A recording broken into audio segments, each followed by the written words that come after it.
the Green Lake County Sheriff's Office.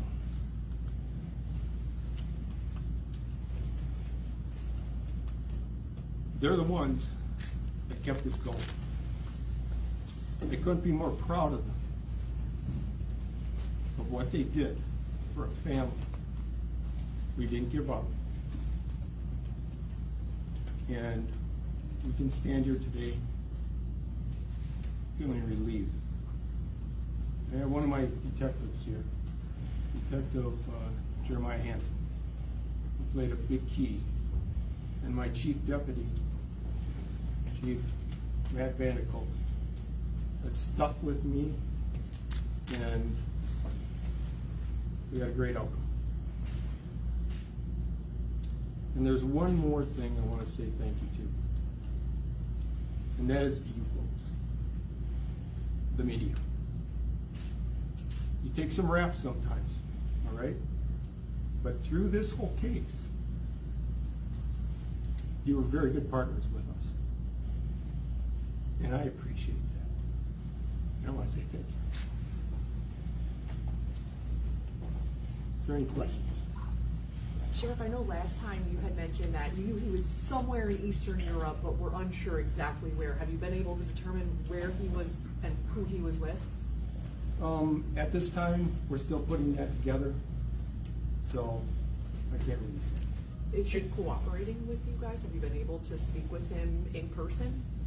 He's cooperated with us. Came back to the United States. Do you know if he's had any contact with his wife and kids since the last time you spoke here last month? That I can't release. Can you detail how he returned back to the United States? Can you detail the step-by-step process of how he got back here? Got on an airplane and landed in the United States. Were there any other agencies involved in that? No. Getting him here? What country was he in that he flew from? I can't release that. Did he come willingly, Sheriff? Yeah. Has he said what compelled him to come back to Wisconsin? His family, yes. And did he come back on his own, or? Yes. Was he extradited? No. No, he came back on his own. So what charges could he be filed against him? You said he's awaiting his initial appearance. Yep, he's waiting initial appearance. Everything was sent up to the DA's office, and they'll be the ones that will review it. What were the charging recommendations that you referred to the district attorney's office? There was a number of them. Obstructing. Did he notify law enforcement in advance before he came home, or did you find out after he returned to U.S. soil? He notified us. We were in contact with him. What international airport did he fly into? I'm not going to release that. Was he taken into custody by law enforcement at that airport, or did he return to Green Lake and turn himself in? He returned on his own. When is his first court appearance? That I'm not sure.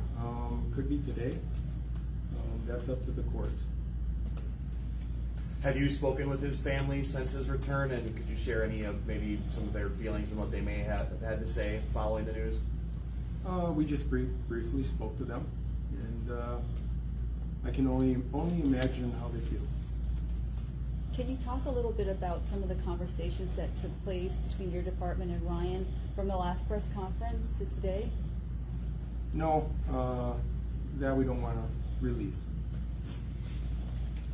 Well, you kind of explained it, Sheriff, but how are you feeling and how is your department feeling now knowing that he is back in Wisconsin on U.S. soil ahead of the holidays like your plea was last time we talked? Relieved.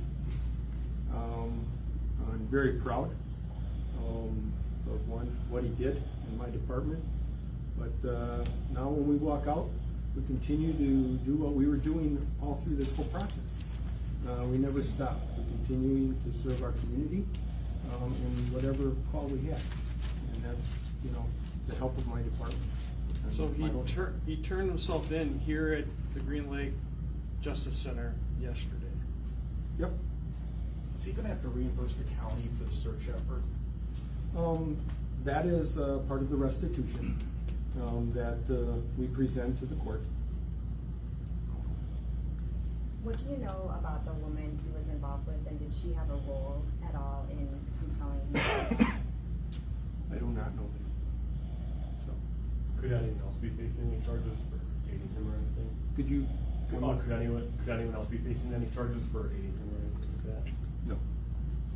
Sheriff, last you spoke, you said that in communication with him, he wanted to make things right or figure out a way out of this.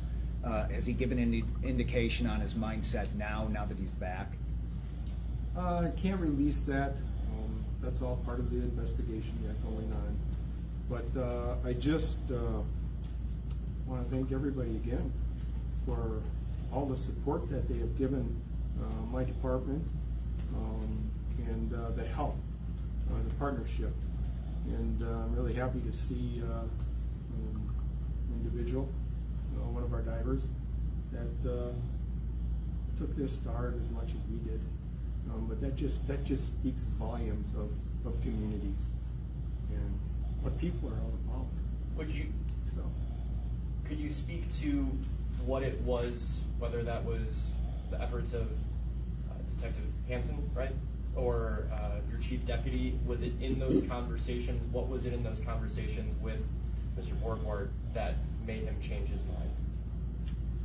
That's going to be up to him someday, but we're not going to release that. But it was one thing that worked in our favor. We brought a dad back on his own accord. So thank you, and have a Merry Christmas. Thank you, Sheriff. You too.